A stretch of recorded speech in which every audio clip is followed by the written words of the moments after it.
The butter dish hit the sliding glass door with a splat, and Lorin Arvidsson didn't even flinch.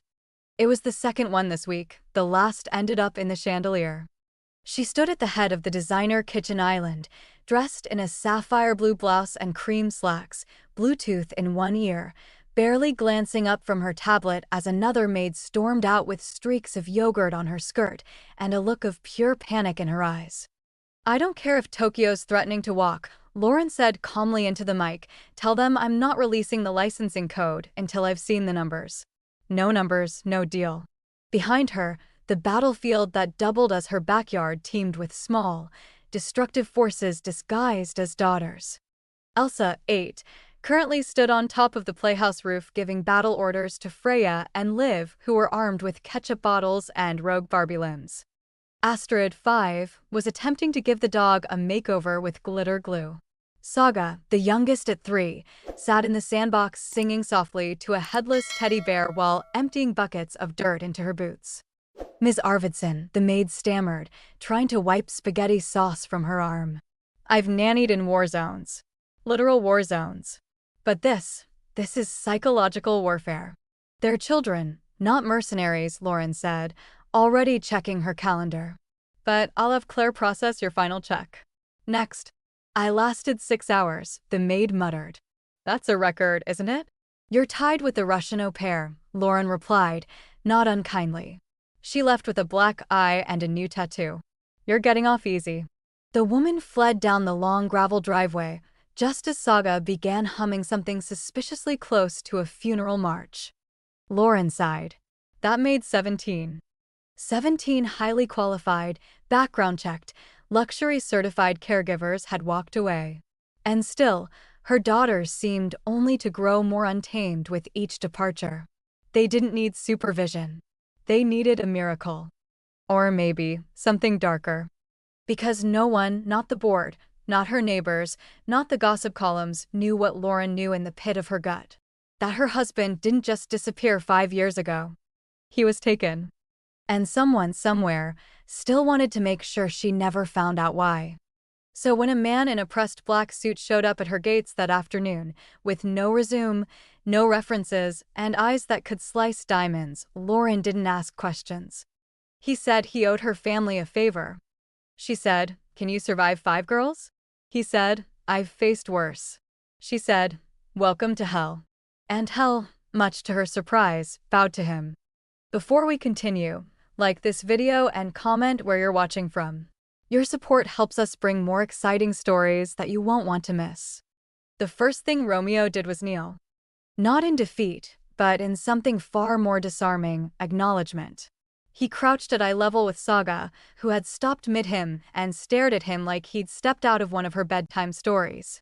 "You must be the general," he said softly, his voice wrapped in warmth and gravel. Saga blinked once, then slowly offered him a handful of dirt, which he accepted like it was gold. Lorin, watching from the steps, narrowed her eyes. Romeo Trentini was wearing a suit that cost more than some maids' monthly salaries, but now knelt in mulch like it was part of his job description. Saga's mouth tugged into a slow smile. Liv peeked around the swing set, wary but curious. Astrid climbed the slide backward in her usual protest of gravity. Elsa crossed her arms from the rooftop, scanning him like a security drone. 5, he said, looking at each of them in turn. 5 forces of nature. He rose to his feet slowly, not with the speed of a threat, but with the control of someone trained to conceal force. Then he looked at Lorin and said, "Give me 10 minutes. If they still hate me, I'll walk away. But I owe you that much." Lorin hadn't agreed to anything, not formally. But she stepped aside anyway, letting him pass like a challenge, like a test. The girls circled him like sharks in tulle dresses, Elsa at the front, unblinking. "You think you're different?" she said, arms crossed. They all thought they were different.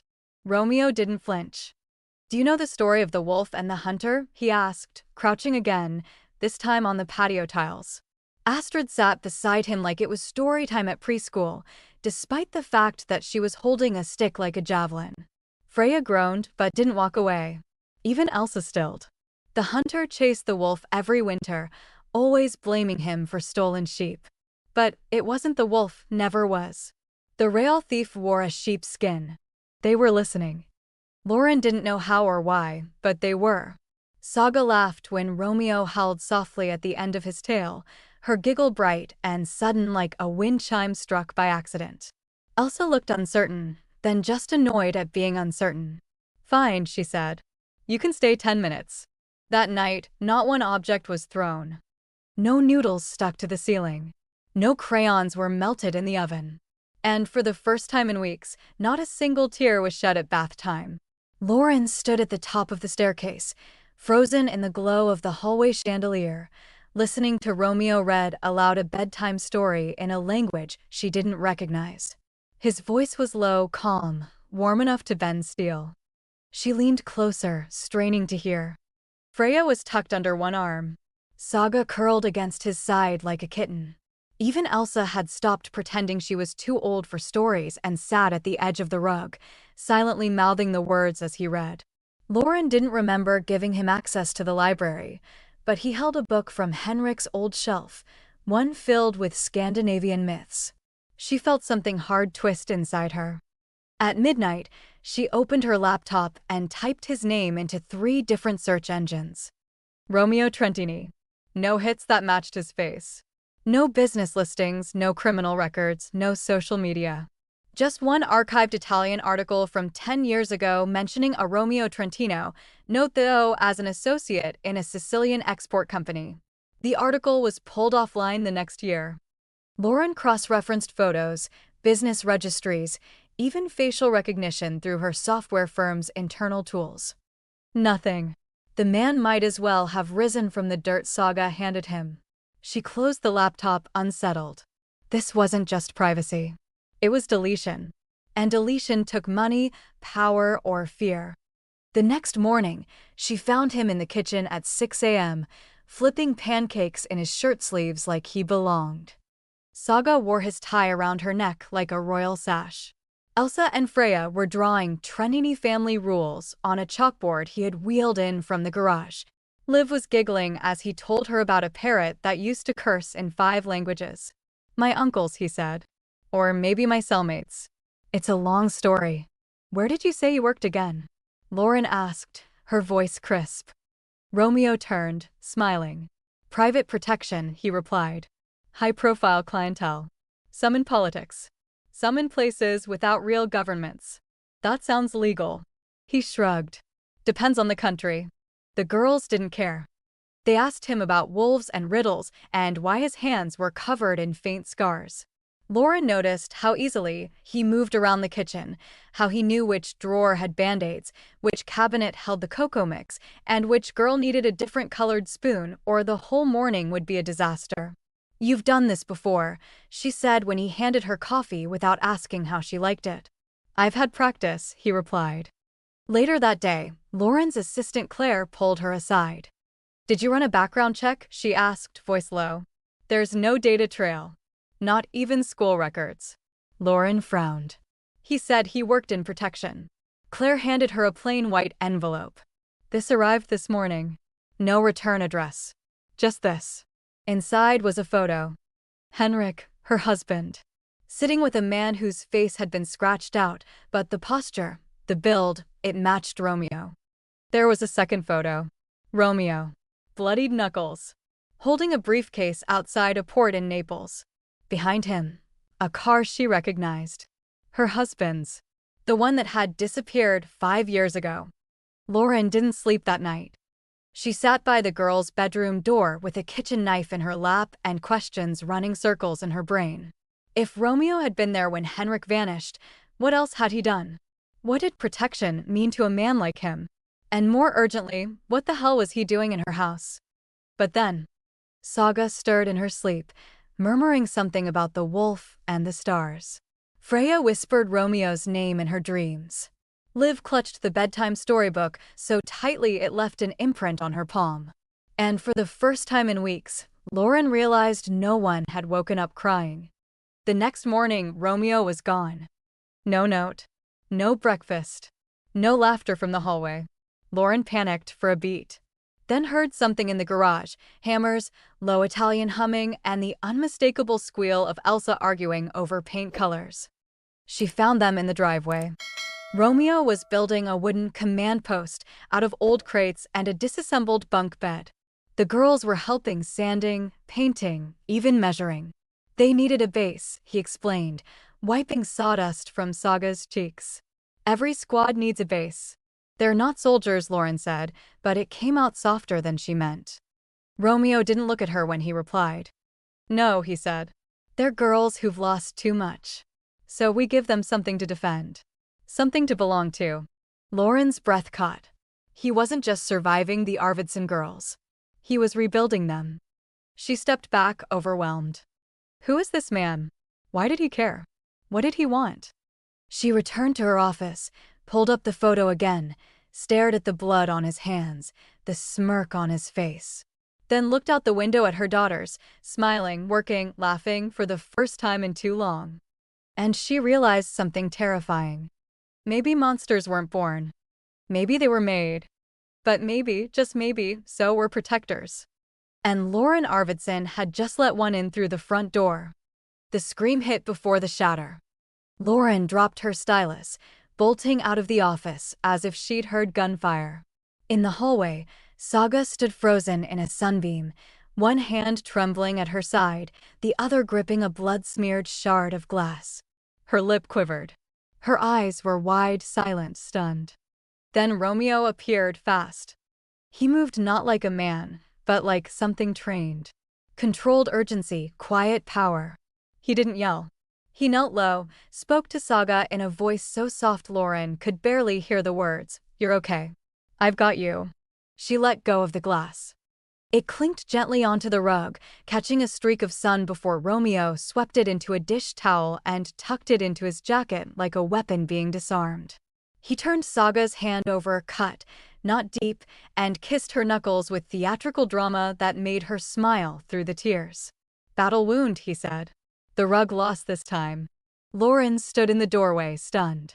She didn't know what shook her more, how fast he'd moved or how easily the child trusted him. Saga had barely spoken more than one-word sentences since Henrik vanished. But now, cradled in the arms of a stranger with shadows in his eyes, she murmured, sorry. Nothing to be sorry for, Romeo said. We don't apologize for accidents. We learn from them. Later that afternoon, while the girls hosted a tea-war summit in the playroom, Lorin pulled Claire into the library. You still don't know his last name, Claire said flatly, the moment the door shut behind them. You didn't vet him. You didn't background check him. He could be anybody. Lorin ran a hand through her hair. That's the thing, he isn't anybody. That's what scares me. Claire crossed her arms. Do you even know where he sleeps? In the guest wing. Bottom floor. Convenient. Lorin narrowed her eyes. You think I haven't thought about all of this? He has no paper trail, Lorin, Claire pressed. Not a single digital fingerprint. People like that don't exist unless they've paid to disappear. Or unless someone buried them on purpose. Lorin looked out the window. The girls were setting up tiny teacups on a rug, still slightly stained with blood. Romeo sat cross-legged among them, holding a plastic spoon like a sword. That night, Lorin couldn't sleep. She poured a glass of wine, pulled an old box from the back of her closet, and flipped through Henrik's notes, company files, private journals, scribbled napkin thoughts. One line, smudged by time and something else, caught her eye. The Trentinis aren't ghosts. They're fire that learned to walk upright. Her breath hitched. The name wasn't a coincidence. It couldn't be. In the playroom the next morning, Romeo stood before a whiteboard with the girls seated like tiny recruits. Rule 1 of the Trentini Code, he said, writing in thick marker. Protect the small. Doesn't matter who they are. Astrid raised a hand. What if I'm the small? Then you're the most dangerous one here, he said with a wink. Everyone protects you, and you protect everyone. Rule 2, he continued. No lies. If you mess up, you own it. Liv whispered, even if it's big? Especially if it's big, he replied. Elsa nodded solemnly, arms crossed like a little general. Rule 3, Romeo said, turning serious, no hurting with your hands or your words. But what if someone hurts us first? Freya asked, her eyes darker than a 7-year-old's should be. Then we use words, Romeo said. And if that doesn't work, we use strategy. And if that still doesn't work, then you come find me. Lorin, watching from the hallway, felt a strange knot loosen in her chest. It was ridiculous, surreal, watching this man in dress slacks and rolled-up sleeves teach her daughters about honor, about consequences, about empathy in the language of pirates and wolves. But the girls were different around him. Softer. Less afraid. Saga climbed into his lap mid-lesson. She pressed her tiny mouth to his ear and whispered something that made Romeo still completely. Then he laughed soft, rough, and nodded. Then it's settled, he said. Rule 4, nobody steals cookies unless you're willing to share. The girls roared with laughter. Lorin didn't smile. Not yet. She still had questions. And there was only one person who could answer them. The man who once ran the Trentini family until it nearly killed him. Flashback. The fire had licked up the warehouse walls like it had a personal vendetta. Romeo stood in the alley outside, blood pooling under his shoes, his gun hot and useless in his hand. The sirens were still distant. Too late. Inside, his brother lay dead, and everything he'd built, the empire, the name, the protection, meant nothing. Because loyalty didn't save you when betrayal wore your own crust. He dropped the gun. Walked away. Changed his name. Buried the boss version of himself in a grave no one ever visited. And swore he would never lead men like that again, not with bullets, not with fear, not with fire. Back in the playroom, Romeo helped the girls craft tiny Trentini badges from cardboard and yarn. Each girl wore hers with pride. Elsa's had a star and a shield. Saga's had a wolf and a cookie. Lorin stood in the doorway, arms crossed. They want him to stay, Claire said behind her. They need him to stay, Lorin corrected quietly. Then added, and I don't know if that terrifies me or relieves me. That night, over dinner, the girls staged a formal vote. Saga stood on her chair, her badge crooked, her mouth full of mashed potatoes. We vote yes, she said. Yes for Mr. Romeo forever. Forever, echoed Freya. Forever ever, Liv added. Romeo looked to Lorin for permission. She held his gaze, searching for the truth beneath that calm surface. He didn't blink.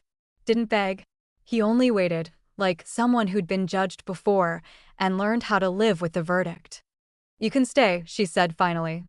But understand something, Mr. Trentini. His eyes flickered.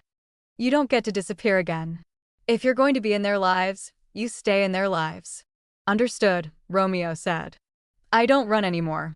That night, when the girls were asleep and the house quiet, Lorin stepped into the playroom. The badges sat in a neat row on the floor, next to a piece of paper labeled Trentini Code, Girls Only. She sat on the edge of the tiny couch, holding Elsa's drawing in her lap. It showed all 5 girls and Romeo in the center. A sword in one hand, a teacup in the other. If someone walked into your chaos and calmed it with kindness and quiet strength, would you trust them? Or question what they're hiding? Let me know your answer in the comments below, and if you want to know what happens when the past catches up with Romeo, make sure you're subscribed. The next chapter is where everything shifts. Lorin found herself watching him more than usual. Not just the way Romeo moved through the house with silent confidence, but the way he softened when Saga held his hand or how he instinctively reached for a splinter kit when Astrid yelped. It wasn't normal. That kind of precision, that kind of grace, it wasn't learned in parenting classes. It was muscle memory, trained and honed in places where mistakes had higher stakes. He didn't flirt, not exactly. But there was a quiet heat in the way he handed her coffee before she asked, or the way his eyes lingered half a second too long when she laughed.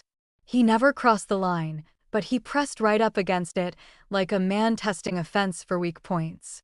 Lorin, in turn, stayed composed. Cool. Distant. Still, something inside her was starting to shift. It had been years since anyone looked at her without judgment or expectation.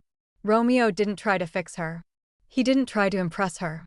He just showed up morning after morning like the world hadn't torn itself in half 5 years ago. And somehow, that steadiness was more seductive than anything whispered across candlelight.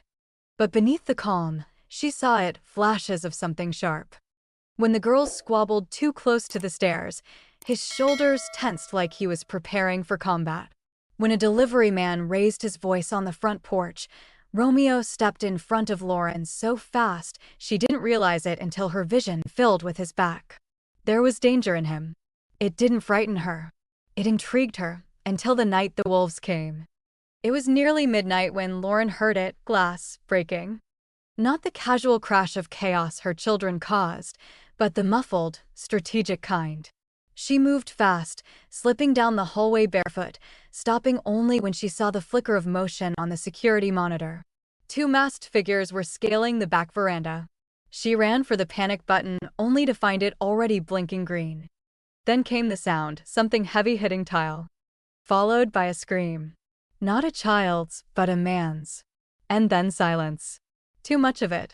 Lorin pressed her back to the wall, heart hammering in her throat, and reached for the nearest object, a fireplace poker. The back door creaked open. Romeo entered first, shirt torn, cuff bloodied. He didn't say a word. Just walked across the living room like a storm that had already passed. One of the girls coloring books was stuck to his heel. He didn't notice, or didn't care. Lorin stepped into the hallway, her voice low and cutting. "What did you do?" He didn't flinch. Just looked at her, jaw tight. "I handled it. There were men outside my house, and you handled it like a warlord. They weren't here to talk," he said. Two of them. Armed. They knew the security patterns. He opened his palm, revealing a flash drive, stained with red. "They were trying to access your server through the east panel. Someone sent them for something. And you took them down by yourself?" Lorin's voice cracked, more from fury than fear. "I'm not proud of what I know how to do," Romeo said. "But I don't forget it, either." He walked past her, slow and controlled. "I cleaned the mess. Called in a cleaner. No bodies on your property. Nothing leads back to you." "Cleaner," she repeated. "Romeo, what are you?" He paused at the threshold of the hallway, turning just enough for the light to catch the scar on his jaw. "I used to run with wolves," he said. "Now I just make sure they don't come near the girls." Then he disappeared into the dark. Romeo moved into the guest house that night. It wasn't spoken aloud, just something they both understood. Lorin didn't lock the doors, but she checked them more often. She told the girls he was doing night security now, and they accepted it without question. The girls missed him immediately, especially Saga. She clung to him every morning like he might vanish into mist. Called him hero between bites of oatmeal and asked if he had defeated bad guys in the night. He never answered with details, but he always knelt to her level and promised, "No one will ever hurt you." Astrid drew him in her crayon book with a cape. Freya tried to sneak into the guest house twice before Lorin caught her. Lorin called in a contact at Interpol the following week. She asked for a discreet file pull, no flags. Romeo Trentini, assumed dead 10 years ago in Palermo, after a fire gutted an entire block owned by the Trentini family. No confirmed body. Suspected ties to money laundering, arms brokering, and, once, negotiating hostage releases that governments couldn't. Then nothing. Silence for a decade, until he showed up at her front door. She spent the next 3 nights sitting in her kitchen long after the girls went to bed. The knife block never moved from the counter. Neither did Romeo's mug, labeled Papa Bear, a joke the girls thought hilarious. Every time she looked at it, something twisted in her gut. Who names a man like that Papa Bear? But then again, who else could have stopped masked men without waking a single child? On the 4th night, she found him sitting outside, polishing something that didn't look quite legal. He didn't react to her approach, just kept cleaning the weapon with methodical calm. "You're angry," he said before she could speak. "I get it." "I'm not angry," Lorin said. "I'm terrified." He set the weapon down gently. "I never meant to bring this into your home." "But it was already here, wasn't it?" she asked. "Before you even arrived." Romeo didn't answer. Because they both knew Henrik's disappearance, the files he left behind, the encrypted threats, none of it started with Romeo. Lorin took a breath.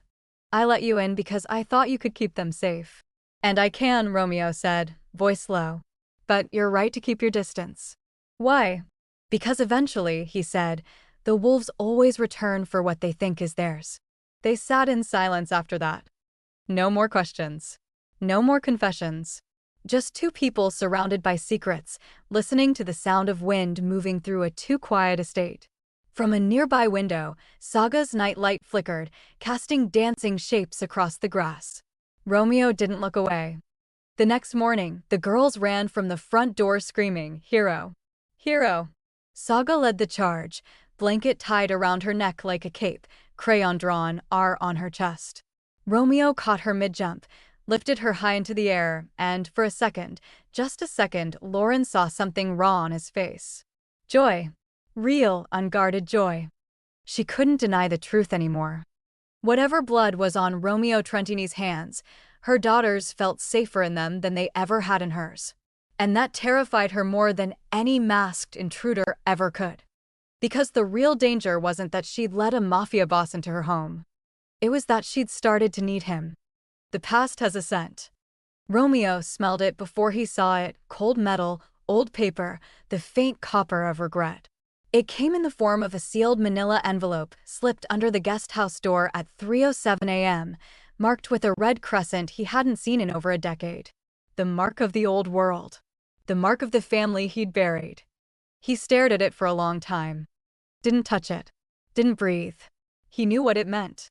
They knew where he was now. Inside the envelope were 3 photographs and a single thumb drive. The first photo was Henrik, Lorin's husband, taken in a warehouse Romeo recognized.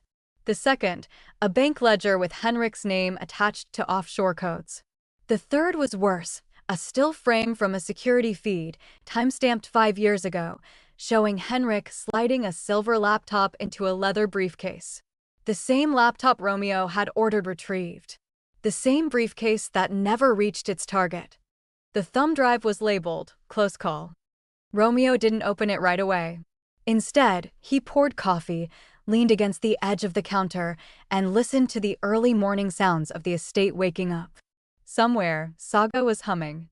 Somewhere else, Elsa was shouting at someone to stop brushing the dog with a fork. He opened the file. Encrypted, but not beyond his reach. He decrypted it slowly, deliberately, half dreading what he might find. The contents were simple: Henrik's personal notes, voice memos, and one damning document. A ledger of payments made to high-level contacts within the Trentini syndicate, exposing their private channels, laundering routes, and clients. Henrik hadn't been a victim. He'd been a threat. A well-dressed, blue-eyed family man who tried to blackmail the wrong men. And someone from Romeo's past had ordered the response.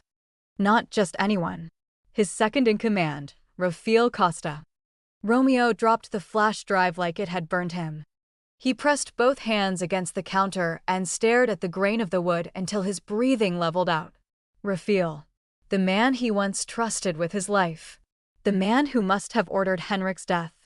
He wanted to leave. Pack a bag, vanish into smoke, take the wolves with him. He had dragged too much darkness into this house already. And now he had confirmation: Lorin's husband hadn't taken his own life. He was silenced for crimes Romeo once taught men to punish. The next morning, Lorin found Romeo sitting outside, not moving, not blinking. She had never seen him still like that. Not in a watchful way, but in a broken way. "What is it?" she asked. "What happened?" He didn't look at her. Just handed her the envelope. She read everything in silence. Her eyes scanned faster the deeper she went, mouth tightening, throat working against a growing tide of emotion. When she finished, she didn't cry. She laughed, a sharp, breathless sound. "You know the worst part?" she said. "I knew. Somewhere deep down, I knew Henrik didn't jump." She stared out over the garden, where the girls were chasing bubbles like they hadn't inherited a world of secrets. "But I needed the world to believe he did. Because if they believed that, then I could pretend I wasn't left on purpose." Romeo's hands curled into fists. "He was going to ruin you," Romeo said softly. "He was going to ruin me too," Lorin replied. "For what? Some files? Some leverage?" "He wasn't a good man," Romeo said. But that doesn't make what happened to him right. She looked at him now. Really looked. What are you not telling me? She asked. Romeo swallowed hard. My second, the man who gave the order, was someone I made powerful. The words hung between them like smoke. Romeo didn't try to defend himself. He didn't try to soften the blow. He just let it sit there, heavy and true. If I hadn't built the empire, he said quietly, there would have been no reason for Henrik to be silenced. His death is on me. Lorin sat down beside him, folding her arms tight around her middle. I thought the worst day of my life was the day Henrik disappeared, she said. But it wasn't. It was the day after, when I had to tell Elsa that her father wasn't coming home. That's when I broke. That's when I forgot how to hope. Romeo's voice dropped to a whisper. I'm sorry. I don't need an apology, she said. I need to know if this ends here. Or if it's just the beginning. He looked away. They won't stop, Romeo said finally. If they've found me, they'll keep coming. Maybe not tomorrow. Maybe not next week. But eventually, they'll want silence. Lorin took a long breath. And the girls. They're the reason I'm still here. He met her eyes now, steady and raw. I won't let anything hurt them. Not again. For a long time, neither of them spoke. The wind rustled the hedges. One of the girls shouted in the distance, followed by a shriek of laughter. Romeo stared toward the sound, as if memorizing it. I can't take it back, he said. But I can make sure no more blood touches this place. That night, Romeo moved back into the main house. Lorin didn't ask him to. The girls demanded it. Saga slept curled into his chest like a kitten. Elsa stayed awake an hour past bedtime just to make sure he really stayed. At breakfast, Romeo announced a new rule. No more secrets in this house, he said. Freya immediately blurted out that she broke the ceramic unicorn in the upstairs bathroom. Liv confessed to eating cookies before dinner. Lorin just watched him, like she was still deciding who he really was. The next evening, Romeo opened his old contact book. Digital, encrypted, but still intact. He deleted 23 names. Saved 5. Of those 5, 2 owed him favors. The other 3 might still want him dead. But if war was coming, he'd face it head-on. This time, for the right reasons. Not for power. Not for pride. For 5 daughters who laughed in the garden. And a woman who finally said she forgot how to hope. If someone revealed they had a hand in your greatest heartbreak, but they stood by you now, could you forgive them? Drop your answer in the comments. And if you're holding your breath to see what Romeo does next, hit subscribe. The wolves haven't finished circling yet. By the end of the week, the Arvidsson mansion didn't look different, but it felt different. Romeo had started layering the house with quiet protection, reinforced locks that looked like designer hardware, a new gate system wired to his private line, and panic buttons placed under countertops and behind bookshelf panels. He even installed a mirror near the front door that doubled as a thermal scanner. Lorin noticed, but said nothing until he asked the girls to participate in what he called a secret superhero drill. That's when she pulled him into the study and closed the door like she was sealing off a crime scene. I agreed to a protector, she said sharply. Not a fortress. Romeo leaned against the edge of her desk, his hands folded. You agreed to safety. And safety isn't just quiet nights and locked doors. It's preparation. You're preparing for war, she said. Not for breakfast. Romeo met her eyes and didn't blink. I used to be someone powerful, he said, voice low. Dangerous. Feared, respected, all of it. But I walked away. He looked past her, toward the hallway filled with the sound of crayon scribbles and little feet running. And now that past is coming here. Lorin paced to the bookshelf, hand twitching at her temple. So you're telling me the break-in wasn't random? That it was a message? It was a test, Romeo said. And I passed. She turned sharply. What happens when you don't? They won't go after me next time, Romeo said. They'll go through you. Lorin's breath caught. Her mind flashed to Saga's small hands, Freya's freckles, Elsa's determined skull. You should leave, she said suddenly. You've done enough. We can't risk. The door burst open before she could finish. Elsa stood in the doorway, fists balled, eyes blazing. You're sending him away, she demanded. Again? After everything. Freya peeked out from behind her, and Liv's voice echoed down the hall. He's the only one who listens. Lorin stepped back, stunned. How long have you been listening? Long enough to know you're scared, Elsa said. And when you get scared, you push people away. She looked at Romeo. Are you scared too? Romeo crouched to her level, nodding slowly. I am, he said. But scared people still show up. They don't run just because it's easier. Elsa crossed her arms. Then you're staying. End of discussion. That evening, a storm rolled in. Not from the sky, but inside the walls. The girls refused bedtime. Refused chores. Refused everything. Lorin tried to lay down rules, but Liv burst into tears and shouted, You're just going to ruin it again.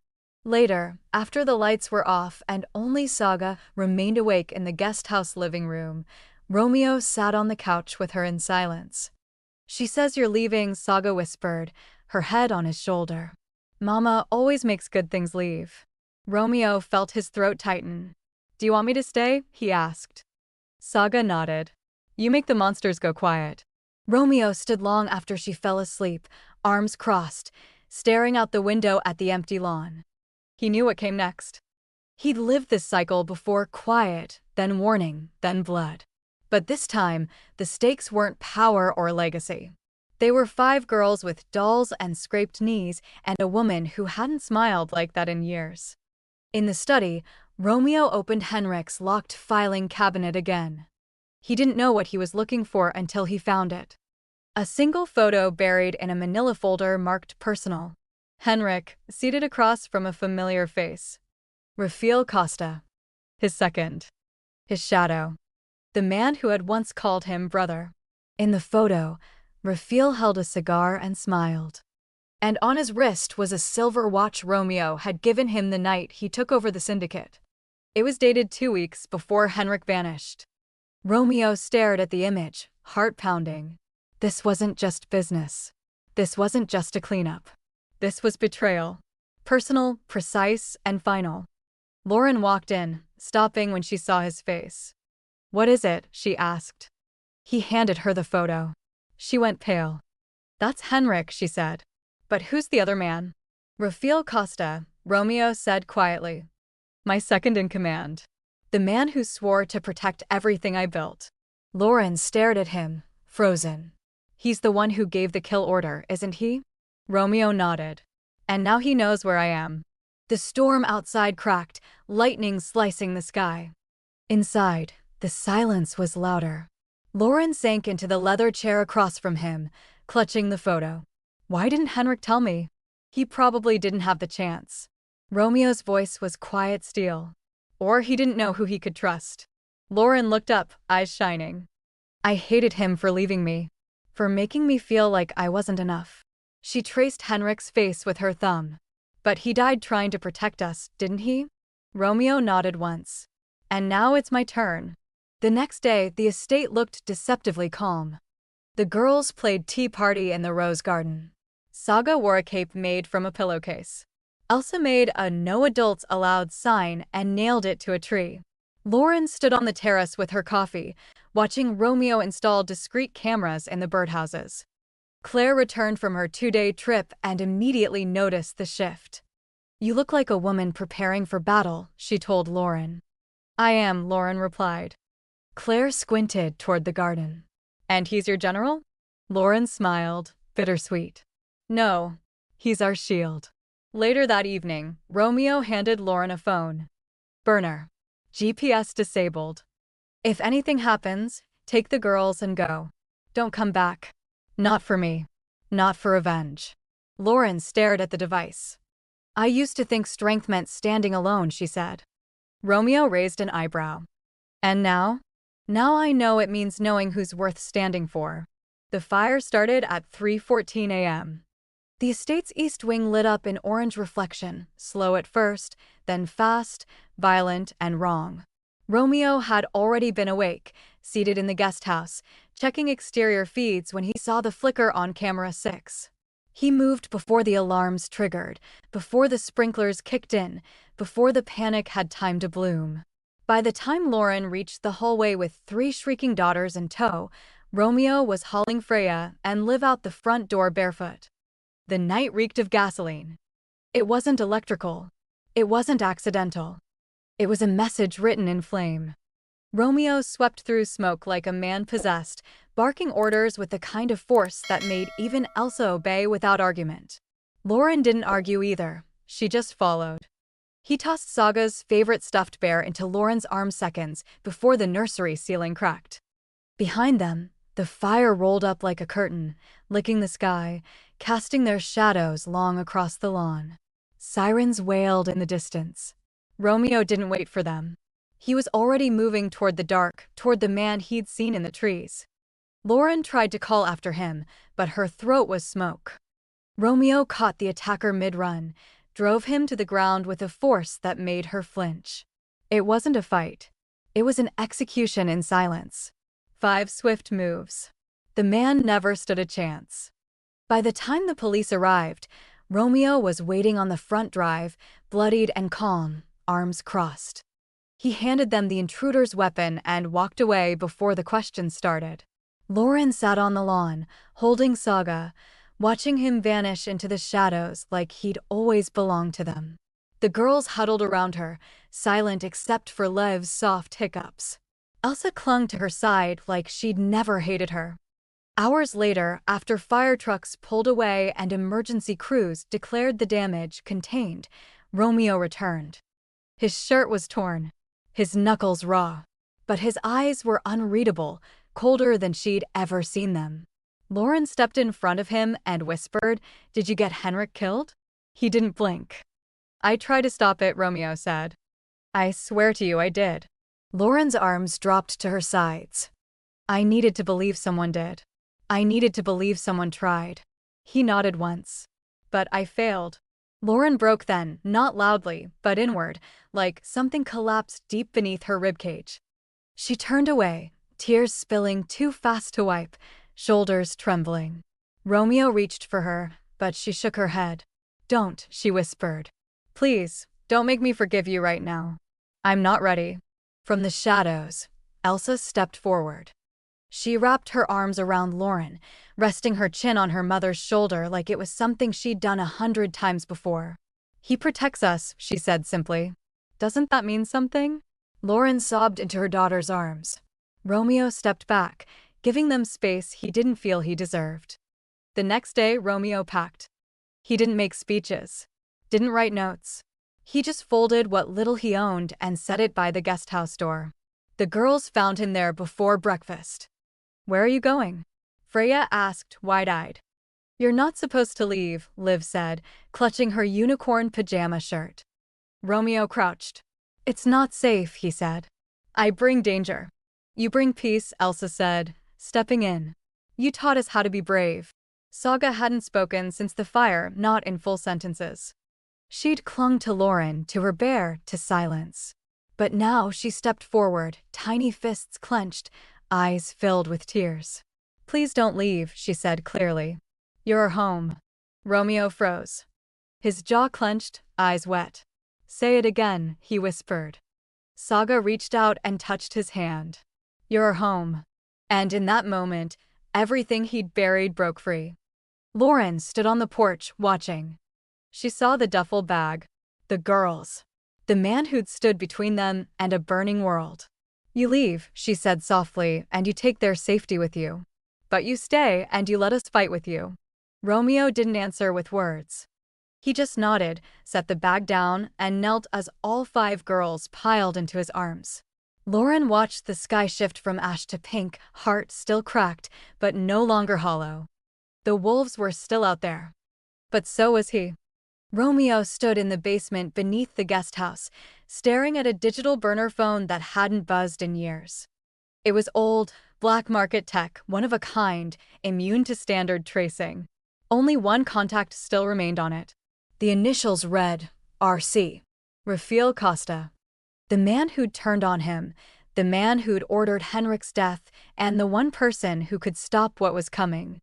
He thumbed through the encryption keys slowly. The girls were upstairs, still sleeping. The house smelled like lavender and warm milk, peace, masquerading as permanence. Lorin had smiled yesterday. Really smiled. And that, more than anything, terrified him. Peace had always been borrowed time. He knew that better than anyone. Rafiel's men weren't going to stop. Not after the fire, not after the body in the garden, not after the code Henrik had died for. There was only one way to end this: walk back into the world he'd bled to escape. By morning, he'd made the call. Short. Silent. I'll come to you. Alone. My terms. No civilians. The line clicked dead, but that was the answer he needed. Rafiel had accepted the invitation. Romeo sat on the edge of the guesthouse bed, staring at his duffel bag. He didn't pack much, nothing sentimental.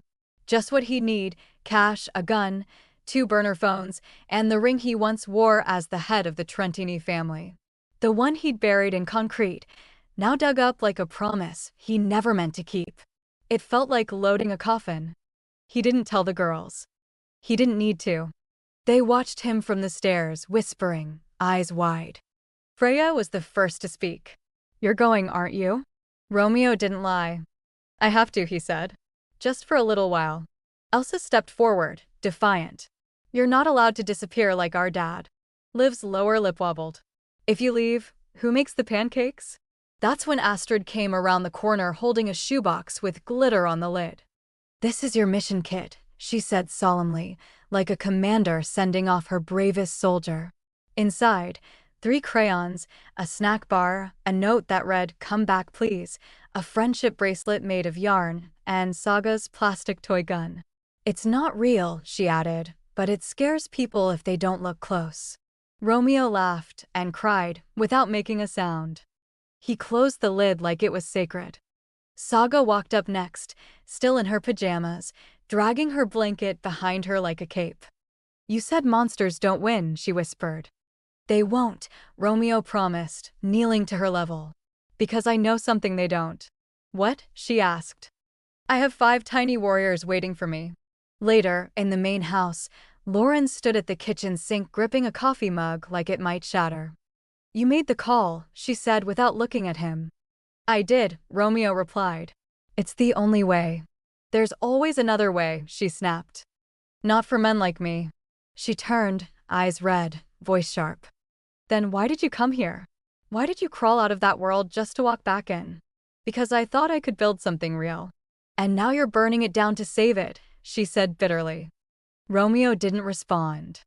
Instead, he handed her a small, black phone. "This number only rings once," he said. "If it does, it means I'm alive. If it doesn't, don't say it. Run," he finished. "Take the girls. Don't look back." Lorin stared at the phone like it was poison. "You don't get to die for us," she whispered. "That's not the deal." "It's the only deal Rafiel takes," Romeo said. She pressed the phone to his chest. "Then you better come back. Because I don't know how to explain you to them if you don't." He leaned in then, not to kiss her, but to rest his forehead against hers. It was quieter than goodbye. More sacred than a promise. "Tell them the wolves lost," he whispered. And then he was gone. The girls watched from the playroom window as Romeo stepped into the night. No fanfare. No goodbye. Just a long black coat, a box of glitter and crayons, and a silence that echoed long after the door clicked shut. Astrid whispered, "He's going to be okay." But nobody answered. Would you risk your life to protect the people who finally made you feel alive? Drop your thoughts in the comments, and if you're holding your breath for what Romeo walks into next, hit subscribe. The devil just answered the door. The first 24 hours passed like smoke. Lorin didn't eat. She didn't sleep. The girls kept asking when Romeo would call, and she kept answering with a lie that felt more like a prayer. "Soon," she'd say, while checking the burner phone every 10 minutes. But the silence was starting to feel permanent. By hour 36, Lorin had packed emergency bags. One for each daughter, labeled and color-coded. Passports. Cash. Burner phones of their own. The girls watched her from the stairs, wide-eyed and silent, sensing what she wouldn't say. By hour 48, Elsa stopped speaking. She just sat by the window, her Trentini badge pinned to her sweater like a flag flown at half-mast. Freya started sleeping with a baseball bat. Saga whispered to her stuffed animal like it was Romeo himself. Lorin drank 3 cups of black coffee an hour and didn't taste a drop. By hour 71, the house felt like a waiting room for bad news.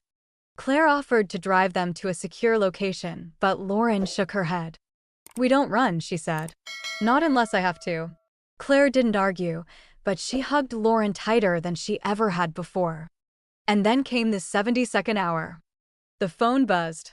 Once. A single ring. Then silence. Lorin grabbed it like a lifeline. "Hello," she whispered. His voice was slurred, cracked, barely there.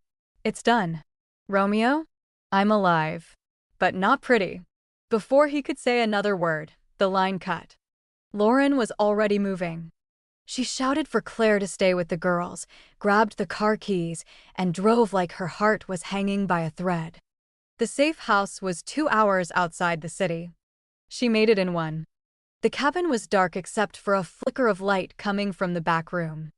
Lorin burst through the door, nearly slipping on blood smeared across the floorboards. Romeo was slumped in a chair, shirt soaked through, breathing shallow. His face was bruised, and a jagged gash cut across his side, held together by his own stitching. "Took you long enough," he rasped. Lorin dropped to her knees in front of him, hands shaking. "Jesus, Romeo. You should see the other guy," he tried to joke, but it came out as a cough. "Shut up," she snapped, eyes filling. "Shut up and stay awake." His smile wobbled. "You're beautiful when you're scared." She cleaned the blood from his chest with slow, trembling hands. He winced, but didn't pull away. "Reveal?" she asked. "Gone." "Proof?" Romeo nodded to a manila envelope resting near the fire. "Everything. All of it. Henrik's name is cleared." Lorin took the envelope and tucked it into her coat. Then she leaned forward and pressed her forehead to his. "You idiot," she whispered. "You love this idiot," he murmured back. She didn't deny it. The next day, she brought him home. He limped into the house like a wounded animal, but the girls didn't care. They tackled him before he crossed the threshold. Freya screamed. Liv cried. Astrid threw a stuffed bear at him and shouted, "You took my gun." Saga didn't say anything. She just wrapped her arms around his waist and held on like she never planned to let go. Elsa stood behind the others, arms folded, trying to look tough. But when Romeo opened one arm toward her, she ran into it and didn't let go. Lorin watched from the door, breath catching in her throat. They made him a throne out of couch cushions. Astrid taped a paper crown to his head. Saga brought him juice boxes like he was royalty. Romeo winced through it all, but didn't stop smiling. His voice was weak, but the words were clear. "I'm not leaving. Not again." The room quieted. Every eye turned to him. He looked at Lorin when he said it again. "If you'll have me, I stay. No more running." Lorin crossed the room slowly. The girls stepped aside like they already knew her answer. She knelt beside him, took his hand, and said the only thing that mattered. "We already decided. You're ours." The roses bloomed late that spring, but when they came in, they exploded across the estate like a victory banner. Saga said it was because the flowers were waiting for Romeo. He'd planted them with each of the girls. One by one, Freya picked pink, Astrid insisted on orange, and Elsa chose white, like Mama's business suits before she stopped wearing armor. It had been 6 months since the fire, since the blood, since the night Lorin thought she'd lose everything again. But this time, she hadn't. Romeo lived in the main house now.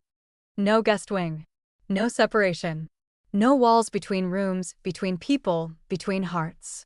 He wasn't a shadow anymore. He was a constant. Lorin had stepped back from her company, not out of failure, but out of choice. She still took calls, made decisions, signed documents, but never after 3 p.m. and never on weekends.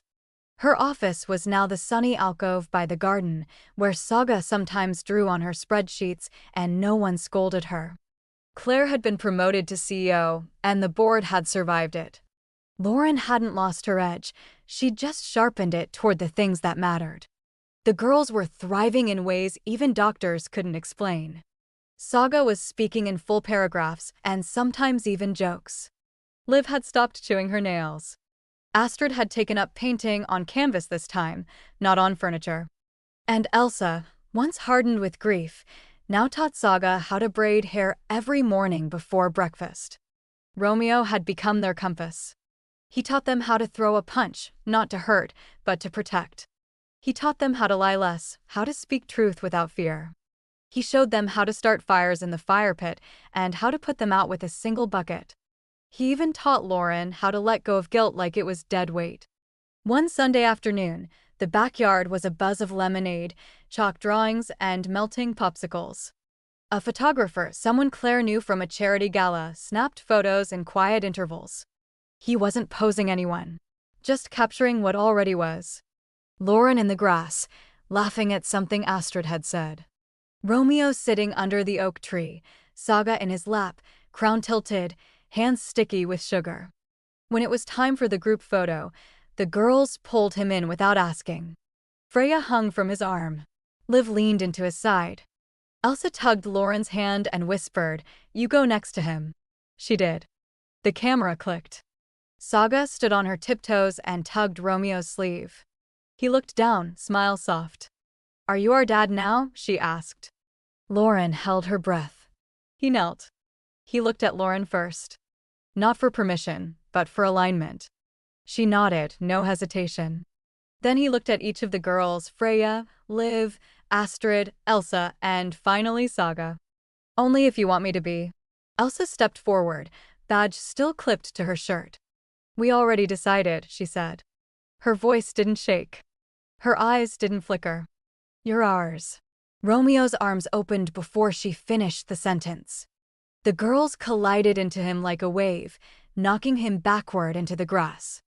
Lorin walked to them slowly, sat beside him, and leaned into the chaos. He kissed her temple without being asked. And for the first time in her life, Lorin Arvidsson felt entirely unafraid. That night, they had dinner on the back patio under a string of mismatched lights. Saga gave a toast with juice in a plastic goblet. "To Papa," she said. "And Mama. And our wolf family." No one corrected her. Because she was right. The world outside still had sharp edges. But inside the Arvidsson estate, there was warmth, laughter, and roots planted deeper than blood. Not everyone had made it here. But those who had? They chose each other. Thank you for listening to this story until the very end. There's another interesting one on your left screen that I think you'll really enjoy.